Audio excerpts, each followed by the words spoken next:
Et c'est là aussi où je vous invite à vous autoriser à sentir tous vos désirs sans que pour autant ça vous engage à les réaliser tous.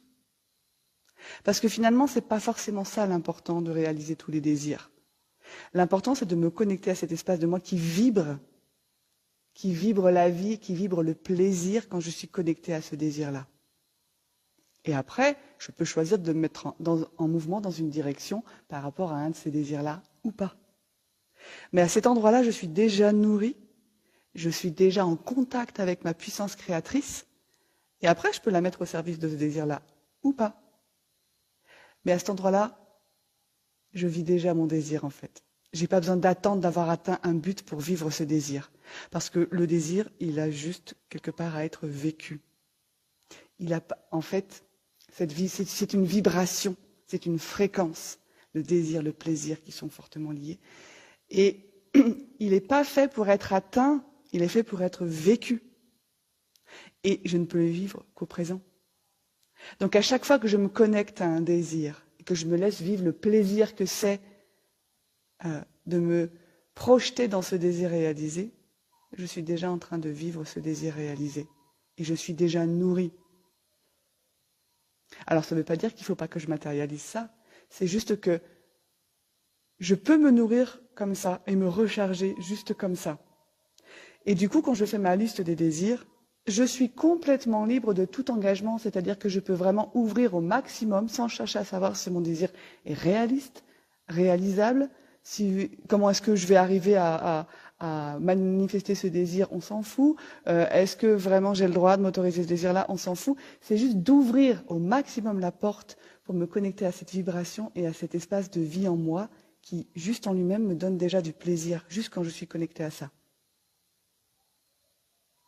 Et après, je peux regarder ce qui vibre vraiment plus fort pour me mettre en mouvement dans cette direction-là et me laisser guider par ça. Mais réajuster, voilà, ne pas en faire un objectif à atteindre à tout prix et m'autoriser à réajuster et m'autoriser à vibrer du désir sans rien en faire que juste le vivre et me laisser le sentir. Ça, c'est hyper important aussi parce que c'est là que tout se joue. Et c'est là que tout devient possible. Et en plus, c'est là où je peux être surprise. Et c'est là où je peux magnétiser à moi les personnes ou les situations qui vont me rapprocher de ce désir. Parce que je laisse la porte ouverte. Et je laisse aussi la possibilité à ce que ce désir que j'aurai sous cette forme-là, si je ne suis pas attachée à lui donner exactement cette forme-là, potentiellement, je vais recevoir encore beaucoup plus grand dans cet espace du plaisir, dans une autre forme qui va m'amener au même endroit de la vibration, mais une forme que je ne connais pas et donc que je ne peux pas imaginer.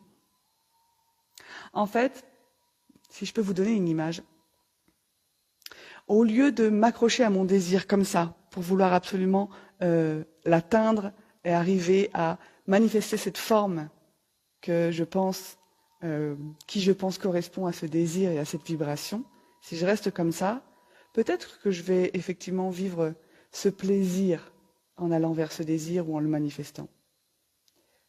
Mais peut-être aussi que je ne vais rien vivre, et en tout cas, une chose est sûre, je ne recevrai pas plus que ce que j'ai imaginé. Mais si j'ouvre, que je me laisse la possibilité de sentir ce désir-là, si on imagine qu'il est dans ma main, de le sentir vibrer dans ma main, mais que je ne cherche pas à le retenir, ou à absolument le garder, ou à absolument en faire quelque chose, que juste je reste en contact avec. Mais là, j'ai la place pour recevoir beaucoup plus que cette forme qu'a pris mon désir au départ dans cet élan de vie. Et il y a une clé là aussi, en lien avec la sexualité. Ça, j'en parlerai un peu plus demain. Mais c'est la même chose par rapport au désir sexuel. Il y a aussi un espace où c'est important de ne pas s'attacher à absolument en faire quelque chose de ce désir. Parce que dans un premier temps, il est juste fait pour être vécu. Et après, je peux le partager. Et après, je peux me mettre en mouvement à partir de ce désir-là. Mais la première chose, ce pourquoi le désir est fait, C'est juste de nous laisser le vivre pleinement pour sentir ce plaisir qui est relié. Parce que le plaisir, c'est notre énergie vitale brute en fait. C'est la puissance de vie qui nous ouvre toutes les portes de toutes nos ressources et qui nous recharge aussi. Et c'est là où c'est parfois complexe parce que il y a tellement de verrous, de tabous, de mémoires en lien avec le plaisir, et notamment pour les femmes. Le plaisir, et alors encore plus le plaisir sexuel. Là, c'est parfois là qu'on a du mal justement à venir se connecter au désir en fonction de comment on s'autorise le plaisir.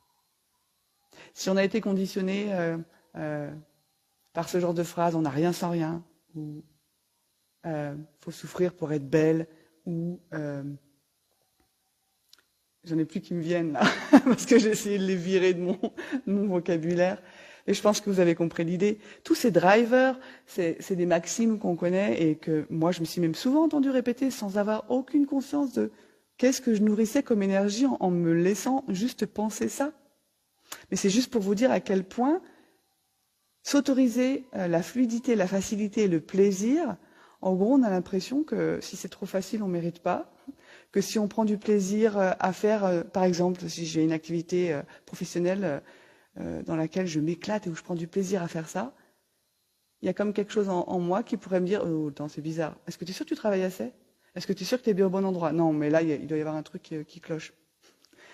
Je vous invite à visiter cet espace en vous quand vous vous branchez sur plaisir et vous laissez écouter qu'est-ce que ça vous raconte. C'est quoi les phrases toutes faites qui viennent en lien avec ça? Est-ce que la vie, ça doit être un combat? Est-ce qu'on n'a rien sans rien? Est-ce que si je prends du temps pour moi, pour me faire plaisir, je suis une feignasse ou je suis une égoïste? Qu'est-ce que ça raconte? Parce que ça, c'est aussi très très intéressant à vous laisser sentir pour déconstruire là aussi, détricoter. Et vous ouvrir la porte du plaisir, c'est vous ouvrir la porte du désir, c'est vous ouvrir la porte de la connexion directe à votre énergie vitale. Dans toutes les sphères de votre vie, sur tous les plans, dans tous les domaines, et y compris l'espace de la sexualité, dont on parlera un petit peu plus demain. Voilà, c'est ça que j'avais envie de vous partager ce soir. Ce lien étroit entre désir et plaisir, et cette invitation à ouvrir, à d'abord juste vivre votre désir en vous laissant sentir ce plaisir que c'est, et de le prendre comme direction, mais de ne pas le figer, pour sans cesse réactualiser et rester avec le mouvement de la vie en vous, et toutes les modifications, tous les ajustements que ça peut vous inviter à faire pour rester toujours au plus près de cette vie-là et de cet élan.